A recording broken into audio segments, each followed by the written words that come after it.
promesse, elle est énorme. La promesse, c'est de vous faire économiser 95% de vos tokens quand vous vibe codez. Attention, c'est bien limité au contexte du vibe coding.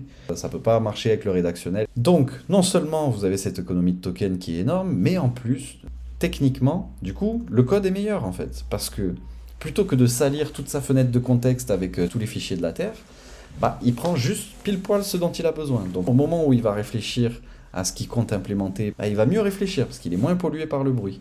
Premier avantage.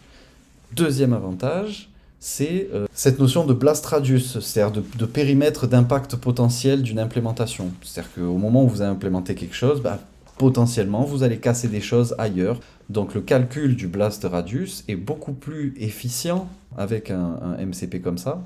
Pourquoi? Bah parce que, encore une fois, vu qu'il va remplir son contexte pile poil comme il veut, il peut y aller, il peut faire toutes les ramifications dont il a besoin.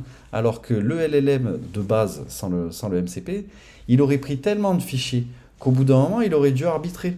Alors que là, il a vraiment tellement la substantifique moelle que si, à un moment, dans une fonction, ça parle d'un autre système qui est connecté, bah, il va aller le chercher aussi. Et vu qu'il ne ramène pas les fichiers en entier, bah, il peut aller plus profondément dans cette recherche de liens entre les choses.